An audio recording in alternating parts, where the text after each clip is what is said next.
आप गोल्ड के शौकीन हो और दिवाली पे गोल्ड खरीदने जा रहे हो तो ये न्यूज़ आपके लिए है। आपको स्पेशली जैसे आप गोल्ड खरीदोगे तो कुछ चीज़ों को ध्यान देने की ज़रूरत है।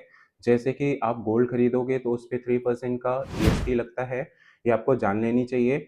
उसके अलावा 5% भी जीएसटी लगता है इन केस ऑफ आप गोल्ड बार्स या बुलियन्स वगैरह खरीद रहे हो। और मेकिंग चार्जेज़ यदि कुछ आप ज्वेलरी या कुछ इयररिंग्स वगैरह बनवा के ले रहे हो तो उसपे 18% का जीएसटी लगेगा।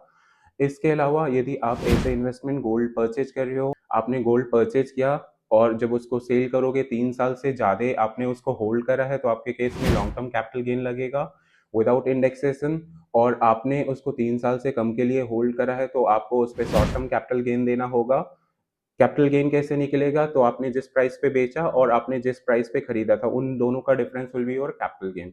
आप कभी भी गोल्ड कैश में मत खरीदो। इन केस आप कैश में खरीदते हो गोल्ड और वो 2 लाख से ऊपर है, तो आपको पैन जो सेलर है उसको देना पड़ेगा। और being cash transaction more than 2 lakh, seller आपका वो ट्रांज़ैक्शन गवर्नमेंट को इंटीमेट करेगा, तो चांसेस है कि वो एसएफटी में रिपोर्ट हो जाए और आपने अपना रिटर्न फाइल करते टाइम पे आपने उसको कंसीडर नहीं किया, तो आपको नोटिस आने का संभावना है।